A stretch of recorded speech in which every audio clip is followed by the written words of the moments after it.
قصہ حابیل اور قابیل کا۔ زمین پر سب سے پہلا قتل۔ قرآن مجید میں حضرت آدم علیہ السلام کے بیٹوں کا ذکر ہے، لیکن نام کسی مقام پر بھی نہیں لیا گیا۔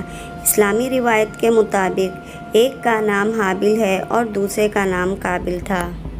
جب حابیل اور قابیل نے قرب الہی کے لیے ایک کام انجام دیا تو ایک کا عمل تو قبول کر لیا گیا، لیکن دوسرے کا عمل قبول نہ ہوا۔ اسلامی روایت اور توریت کے باب چہارم میں جو کچھ مذکور ہے، اس سے ظاہر ہوتا ہے کہ حابیل کے پاس چونکہ پالتو جانور تھے، اس نے ان میں سے ایک بہترین پلا ہوا مینڈا منتخب کیا۔ قابیل کسان تھا، اس نے گندم کا گھٹیا حصہ یا گھٹیا آٹا اس کے لیے منتخب کیا۔ البتہ بعض اسلامی روایت سے پتہ چلتا ہے کہ وہ دونوں اپنی جمع شدہ چیزیں پہاڑ کی چوٹی پر لے گئے۔ قبولیت کے اظہار کے طور پر بجلی نے حابیل کے قربانی کو کھا لیا اور اسے جلا دیا، لیکن دوسری اپنی جگہ پر باقی رہی، اور یہ نشانی پہلے سے رائج تھی۔ اور اس کی وجہ سوائے اس کے کچھ نہ تھی کہ حابیل ایک با کردار اور راہ خدا میں سب کچھ کر گزرنے والا شخص تھا، جبکہ قابیل تاریک دل، حاسد اور ہٹ دھرم تھا۔ قرآن نے دونوں بھائیوں کی جو کچھ گفتگو بیان کی ہے، اس سے ان کی روحانی کیفیت اچھی طرح سے واضح ہو جاتی ہے۔ اسی وجہ سے قابیل کا عمل قبول نہ ہوا تھا۔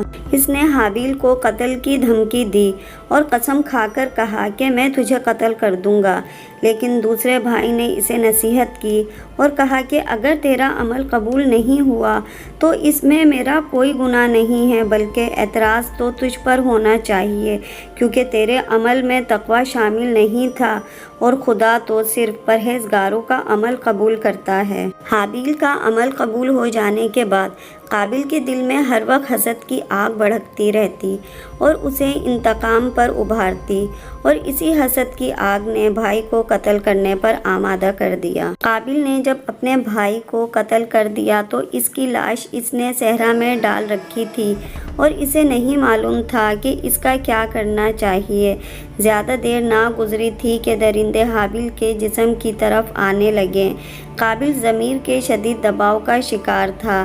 بھائی کے جسم کو بچانے کے لیے وہ لاش کو ایک مدت تک کندھے پر لیے پھرتا رہا۔ جیسا کہ قرآن کہتا ہے، اس موقع پر خدا تعالیٰ نے ایک کوا بھیجا۔ مقصد یہ تھا کہ وہ زمین کھودے اور اس میں دوسرے مردہ کوے کا جسم چھپا دے یا اپنے کھانے کی چیزوں کو زمین میں چھپا دے، جیسا کہ کوے کی عادت ہے، تاکہ قابیل سمجھ سکے کہ وہ اپنے بھائی کی لاش کس طرح سپرد خاک کرے۔ اس کے بعد قرآن مزید کہتا ہے، اس وقت قابیل اپنی غفلت اور جہالت سے پریشان ہو گیا اور چیخ اٹھا کہ وائے ہو مجھ پر! کیا میں اس کوے سے بھی زیادہ ناتواں اور عاجز ہوں؟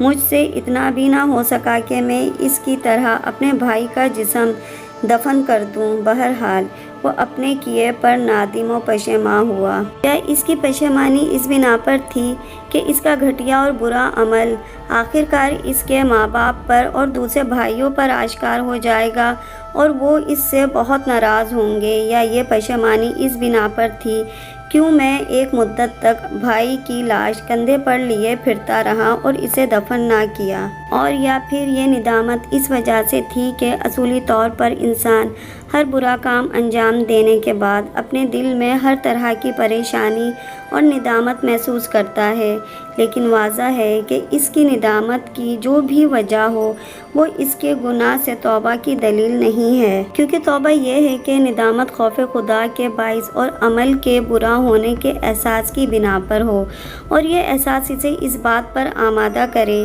کہ وہ آئندہ ہرگز ایسا کام نہیں کرے گا۔ قرآن میں قابیل کی ایسی کسی توبہ کی نشاندہی نہیں کی گئی، بلکہ شاید قرآن میں ایسی توبہ کے نہ ہونے کی طرف ہی اشارہ ہے۔ پیغمبر اسلام صلی اللہ علیہ وآلہ وسلم سے ایک حدیث منقول ہے، آپ نے فرمایا، جس کسی انسان کا بھی خون بہایا جاتا ہے، اس کی جواب دہی کا ایک حصہ حابیل کے ذمہ ہوتا ہے۔